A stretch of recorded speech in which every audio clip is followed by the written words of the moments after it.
Olá, meus irmãos, sejam todos bem-vindos a mais uma reunião pública. Eu me chamo Priscila Freitas. Hoje nós vamos falar sobre o capítulo 15 do Evangelho segundo o Espiritismo, intitulado de Fora da Caridade não há salvação. Antes de nós iniciarmos a explanação desse capítulo, eu convido a todos a ouvir uma mensagem e fazermos a prece inicial. A mensagem escolhida é chamada de Caridade, do poeta Cruz de Souza, psicografada pelo médium Francisco Cândido Xavier, na obra Parnaso do Além-Túmulo.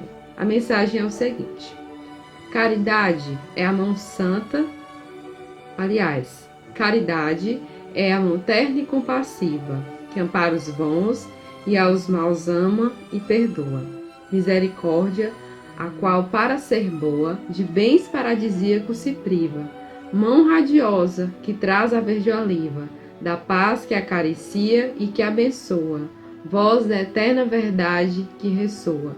Por toda parte promissora e ativa, a caridade é o símbolo da chave, que abre as portas do céu claro e suave, das consequências libertas da impureza. É a vibração do Espírito Divino em seu labor fecundo e peregrino, manifestando a glória da beleza. Agora, nesse momento, vou convidar todos que desejarem, que se sentirem à vontade, a fechar os olhos para fazermos a prece inicial. Então, de já, agradecemos a Deus a oportunidade bendita da vida. Agradecemos por mais um amanhecer, por todas as graças que recebemos ao longo de cada dia da nossa existência terrena. Pedimos que nesse momento Maria Santíssima e o Mestre Jesus irradiem com muita luz e com muito amor todos os lares, todos os irmãos que nesse momento estão recebendo a mensagem de amor do Evangelho de Jesus. Estejam conosco, nos iluminando durante toda esta reunião pública. Que assim seja. Bom, dando início ao estudo do capítulo 15, Fora da Caridade não há salvação, nós vamos falar um pouco sobre essas duas palavras que estão no capítulo, aliás, que estão no título desse capítulo, que é a palavra caridade e salvação. Caridade é uma palavra que deriva do latim caritas. Se nós formos olhar lá no dicionário o significado dessa palavra, quer dizer o quê? Quer dizer que caridade é a ação de beneficiar alguém, de auxiliar, de uma virtude de fazer o bem. E a salvação seria uma pessoa, uma coisa que se salva de alguma coisa. Também é uma palavra derivada do latim. Então, naquele contexto de Jesus, ele chegou falando de caridade, falando de amor, que não se pode ter caridade sem amor. E essa mensagem, ela não deixa de ser atual, né? Ela continua atual, continua pertinente a nós, enquanto seres encarnados, enquanto habitantes deste planeta Terra, aonde ainda predomina o bem e o mal, né? No início do capítulo, ele traz uma parábola chamada de Parábola do Bom Samaritano. Nessa parábola, um doutor da lei indaga Jesus perguntando o que ele precisa fazer para ter a vida eterna. E Jesus pergunta a ele o que está escrito na lei, o que leste nela. E ele responde: amarás o Senhor vosso Deus de todo o vosso coração, de todo o vosso espírito, e amarás ao teu próximo como a ti mesmo. E Jesus diz que ele respondeu corretamente e faz mais uma indagação a Jesus. Ele diz assim: mestre, quem é o meu próximo? Quando ele faz essa indagação a Jesus, ele conta uma pequena história, contextualizando a sua resposta. Ele diz que certo dia um homem saiu de Jerusalém a Jericó e nesse percurso ele foi assaltado por 2 ladrões que levaram tudo que ele possuía, o despojaram, ele foi agredido fisicamente e ele ficou semi-morto, jogado no chão, sem nada, né? e os ladrões foram embora e lá ele ficou. Nesse trajeto onde esse homem estava jogado no chão, coberto de feridas, passaram 3 indivíduos. O primeiro a passar foi um sacerdote. Esse sacerdote, tendo visto aquele homem naquele estado, viu e fingiu que não viu. Seguiu em frente. O segundo homem, que foi um levita, também viu, mas seguiu adiante, como se nada estivesse acontecendo. E o terceiro, que nós vamos chamar de samaritano, viu aquele homem naquela situação e ficou totalmente tocado de compaixão. Não perguntou seu nome, não perguntou de onde ele veio, ou de qual credo, de qualquer tipo de denominação que ele pertencia. Ele simplesmente tratou de ajudá-lo da melhor forma possível. Naquele período existia um procedimento que era colocar óleo e vinho sobre as feridas, e ao mesmo instante ele fez isso como uma forma de atender aquele irmão que estava cheio de feridas e consequentemente estaria sentindo muita dor.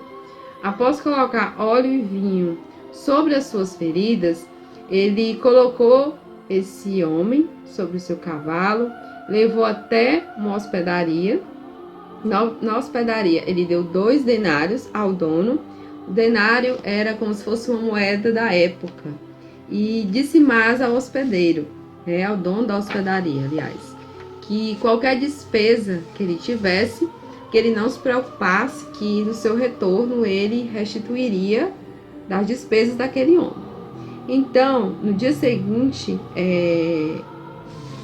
tudo foi resolvido e, enfim, Jesus perguntou a esse doutor da lei quem ele achava que tinha sido mais caridoso, digamos assim.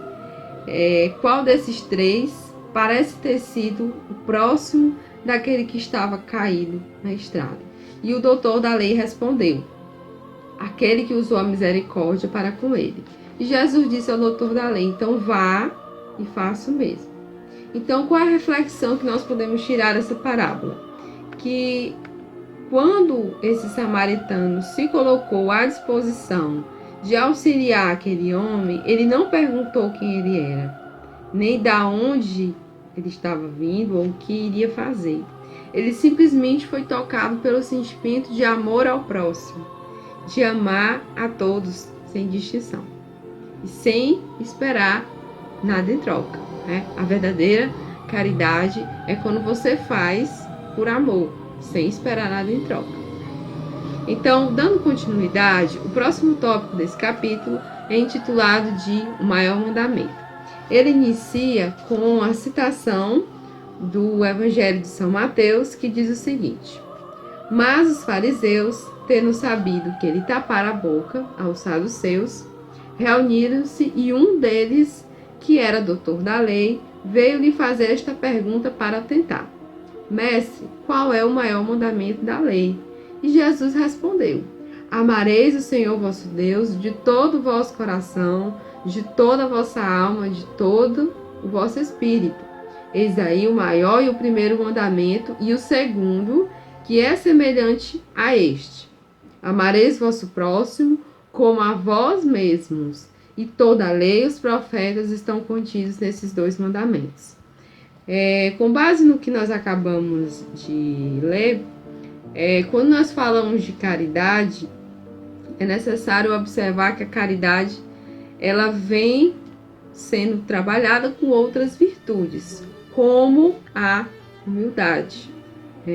A caridade e a humildade são a oposição do egoísmo e do orgulho, que são 2 características que não colaboram para o progresso moral do indivíduo. Então, algo que nos leva à reflexão: será que eu estou amando ao meu próximo como a mim mesmo? Será que eu, durante os meus labores diários, durante as minhas atividades, eu estou colocando em prática esse amor? Onde é que eu posso começar a amar? Preciso começar amando as pessoas que estão junto comigo, no meu seio familiar, as pessoas que precisam do meu auxílio. Então, quando Jesus disse que toda lei está contida nesses 2 mandamentos, ele quer nos dizer o seguinte, que não se pode amar a Deus sem amar ao próximo e, consequentemente, eu não posso amar o próximo sem amar a Deus. Ele nos pede um amor que tenha obras, ou melhor dizendo, uma árvore que tenha bons frutos, né? Lembrando que em outros momentos nós já falamos aqui sobre a caridade moral e sobre a caridade material. A caridade material, ela trata das virtudes materiais, digamos assim, do que é palpável, do alimento, da roupa, do que nós precisamos para sobreviver enquanto corpo físico. Na caridade moral, ela já fala de outro tipo de caridade. Um exemplo de caridade moral, o perdão, né? O perdão das ofensas aos nossos inimigos, o perdão a uma palavra, a uma injúria, a um ato que tenha machucado você. Então, quando nós falamos de caridade, geralmente pode-se pensar que se precisa de muito para ser caridoso, né? Eu não posso ajudar ninguém porque eu não tenho dinheiro, eu não posso ajudar ninguém porque eu só tenho o suficiente para mim. Então, a reflexão que o Evangelho nos traz é que eu não preciso só da caridade material. Eu preciso da caridade moral e, consequentemente, das duas. Eu preciso dar, mas com amor. Eu preciso dar a alguém, mas saber por que eu estou dando. Ser grata a Deus, mas saber por que eu estou sendo grata. Fazer por amor, né? Auxiliar pela boa vontade de querer de querer dar aquela assistência. O Evangelho ele nos cobra muito isso, que nós saibamos ser árvores que dão bons frutos e que esses frutos possam ser dados através da nossa boa vontade, né? Dando prosseguimento, o próximo tópico fala da necessidade da caridade, segundo São Paulo. Eu vou ler aqui um trechinho da Epístola dos Coríntios, que é muito conhecida, mas eu vou dar ênfase ao tópico que fala sobre a caridade. Ela diz o seguinte, que a caridade ela é paciente. Paciente porque sabe perdoar as nossas ofensas, né? O auto-perdão é algo também muito importante. O que é esse auto-perdão? Eu aprender a perdoar as minhas próprias falhas e seguir em frente. Dando continuidade. Essa caridade ela é doce, é benfazeja, ela não é invejosa, não é temerária e precipitada, não se enche de orgulho, não é desdenhosa, não procura os seus próprios interesses, não se melindra e não se irrita com nada, não suspeita mal, não se regozija com a justiça, mas se regozija com a verdade. E tudo suporta, tudo crê, tudo espera e tudo sofre. Agora, estas três virtudes, a fé, a esperança e a caridade, permanece, mas entre elas, a mais excelente, que é a caridade. Então, a caridade, ela contempla tudo isso. Ela contempla a doçura, a mansuetude,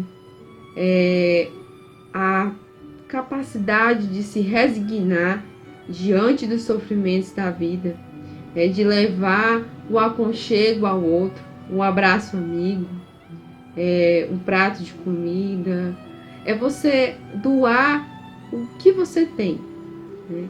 Doar, às vezes, o seu supérfluo, ele significa muito para quem não tem nada, né? É doar o que você pode doar. Às vezes, a maior prova de caridade é você doar um pouquinho do seu tempo. Esse tempo que nós utilizamos com coisas, às vezes, tão frívolas, como ficar falando sobre coisas que não enriquecem você, nem o próximo. Esse tempo que você acha que precisa descansar, às vezes é o tempo que alguém está precisando. Algum doente que precisa de uma visita, alguém que você poderia ajudar, não só com alimento, mas com alguma roupa, com o que você possa ajudar. O Evangelho nos deixa isso bem claro, que nós devemos ajudar da forma como nós podemos. E não só se remeter à questão do dinheiro, né? A questão material. Nós temos outros tipos de caridades que podem ser colocadas em prática. Dando continuidade, temos mais um tópico intitulado de Fora da Igreja não há salvação e Fora da Verdade não há salvação, que fala sobre a fé especial em dogmas particulares. Essa fé especial em dogmas particulares, segundo o Evangelho, se essa fé for uma fé cega, né, ela, ao invés de unir nós, filhos do mesmo Deus, ela termina separando. Porque se você acredita que você tem a verdade absoluta, todas as outras versões de alguma coisa são falsas. Então, que nós tenhamos muito cuidado. É um assunto muito melindroso, muito delicado, quando nós falamos de fé, né? Quando nós falamos do seu ponto religioso, da sua preferência religiosa. O Evangelho, ele fala sobre essa afirmação, fora da igreja não há salvação, dizendo o seguinte, que o correto seria dizer que fora da verdade absoluta, que fora da verdade e que não há salvação. Que antes de nós observarmos o templo do qual nós estamos fazendo parte, nós precisamos olhar para dentro de nós. Nós somos uma igreja viva de Deus. O que nós carregamos dentro de cada um de nós vai fazer a diferença nessa vida atual e nas próximas que virão. E o último tópico, intitulado de Fora da Caridade não há salvação, nos faz uma reflexão sobre onde eu posso colocar em prática essa caridade. Nós vivemos em um momento atual que nos remete a refletir muito sobre isso. A caridade foi vista de forma ampla nos diversos contextos e o Evangelho, no capítulo 15, nos faz um chamamento para colocar em prática essa caridade ensinada por Jesus. Para colocar em prática o cristianismo vivo de Deus, de amar a todos, afirmando que não se pode amar ao próximo sem amar a Deus, e eu não posso amar a Deus sem amar o meu próximo. Consequentemente, eu preciso auxiliar, fazer o bem a quem quer que seja, por mais difícil que isso pareça. É fácil? Não, não é. Mas não é impossível. Deus nos mandou um modelo, que foi Jesus. Eu posso ser igual a Jesus? Não. Jesus era um espírito puro, evoluído. Mas ele nos trouxe o exemplo. Ele nos serviu de modelo. Quando nós achamos, às vezes, que não somos capazes de perdoar alguém, qualquer mal que seja, basta nós lembrarmos do que Jesus passou, dos seus flagelos, de todos os tipos de violência, tanto físicas como verbais, de todos os tipos de sofrimento. E ao final de tudo isso, ele pediu a Deus que perdoasse a todos nós, pois nós não sabíamos o que estávamos fazendo, né? De acordo com a nossa ainda inferioridade moral, o nosso senso moral de não conseguir ainda interpretar o que Jesus quis dizer para nós há mais de 2000 anos atrás, nos faz refletir sobre isso, né? De amar, mas colocar em prática esses ensinamentos, de saber como amar. E eu não preciso de muito para isso, não é verdade? Então esse último tópico, ele nos faz refletir sobre essa caridade, né? A caridade através dos pensamentos. Sim, eu posso ser caridoso através do meu pensamento, emitindo pensamentos positivos, pensamentos de amor, de paz, endereçados a alguém. Eu posso ter caridade através das palavras, sabendo onde e como utilizar essas palavras, de forma que eu possa confortar ou auxiliar quem quer que passe pelo meu caminho. Eu posso ser caridosa também dentro da minha casa e em diversos contextos, a principal reflexão do capítulo 15, fora da caridade na salvação, é nós refletirmos de que vale uma fé sem obras, né? De que vale eu ler o Evangelho e não ter caridade para dar um prato de comida ou um pão a alguém.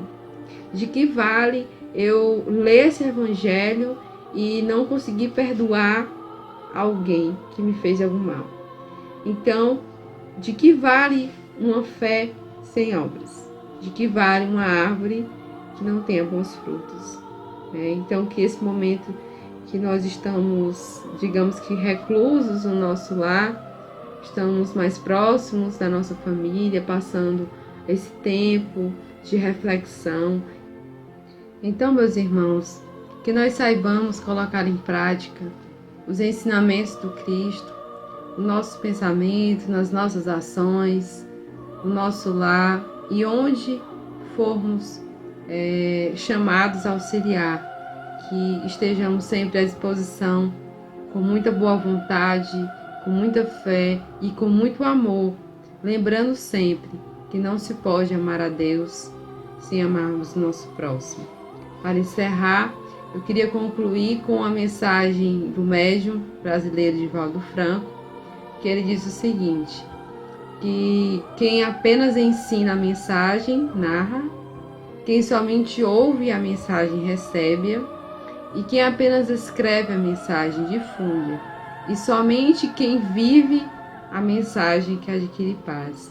Então, para dias melhores, que nós saibamos adquirir e colocar em prática a mensagem do Cristo, os seus ensinamentos de Evangelho, no dia a dia, de amor e de muita paz. Então, convidar todos nesse momento para fazermos a prece final. Nesse momento, agradecemos ao Pai Maior a oportunidade da nossa vida e pedimos que, nesse momento, todos os lares possam ser banhados com muita luz, com muita paz, não só para o nosso lar, mas também para todo o nosso planeta, que juntos saibamos dia após dia amar a todos sem distinção, que o Senhor nos ajude a dia após dia amar, auxiliar, que tenhamos forças para estar sempre à disposição de todos aqueles que necessitarem do nosso auxílio. Que Maria de Nazaré nos direcione sempre no caminho do bem, hoje e por todo sempre, que assim seja. Então, meus irmãos, meu agradecimento e até a próxima oportunidade. Nos preparemos para o momento do passe e fluidificação das águas. Coloque um recipiente com água limpa para ser fluidificada. Irmãos, não importa aonde você está, quais as dificuldades que está enfrentando, Jesus está sempre pronto para vir em nosso socorro. Coloque-se de maneira confortável, que lhe facilite a concentração e a receptividade. Respire lenta e tranquilamente. Inspire, expire. Inspire, expire. Encha seus pulmões de ar e solte bem devagar. Deixe que energias de tranquilidade e paz penetrem seus pulmões, circulem por todo o corpo. Sua alma, em harmonia com o corpo, se sente tranquila e em paz. Mentalizemos a passagem de Jesus. Dia claro, os raios dourados do sol iluminam a paisagem alegre de Cafarnaum. Casario branco, trepadeiras multicoloridas e pássaros saltitantes enchem a paisagem de otimismo. A notícia das curas atraía a multidão dos necessitados. Subitamente Jesus aparece, esguio e belo, a túnica desce-lhe até os pés. Ao pôr do sol, todos os que tinham doentes atingido de males diversos traziam-nos, e ele, impondo as mãos sobre cada um, curava-os. Assim narra o evangelista Lucas. Mentalize Jesus se aproximando de você. Ele impõe as mãos amigas sobre a sua cabeça. Perceba que de suas generosas mãos cai uma cachoeira de águas claras e puras, vindas do seu amor a te banhar. Derramam-se em sua cabeça, descem pelos ombros, banham todo o seu ser, te trazendo paz, serenidade, equilíbrio. Limpam todas as impurezas e te pacificam. Sinta estas águas te banhando, limpando. Respire. Mentalize agora Jesus como sol diante de você. Sua luz, seu calor te envolvem. Sinta as energias curadoras que emanam do Cristo em sua direção. Ele ouve as suas preces. Confie nele. Seu amor é infinito e te acompanha e protege, oferecendo de tudo o que necessitas. Confie. Absorva as energias curadoras de Jesus. Sua luz te envolve. Sinta essas energias percorrendo todo o seu corpo. Sinta-se fortalecido e em paz. Senhor Jesus, divino amigo, estende as tuas mãos generosas, Senhor, e transforma estas águas em remédio para os nossos males físicos e espirituais. Guarda-nos, Jesus, em sua paz. Estende as vibrações de amor em benefício do meu lar, Senhor. Que aqui possa reinar a paz, a saúde, a tranquilidade. Nós lhe rendemos graças, Jesus. Fica conosco hoje e sempre. Graças a Deus.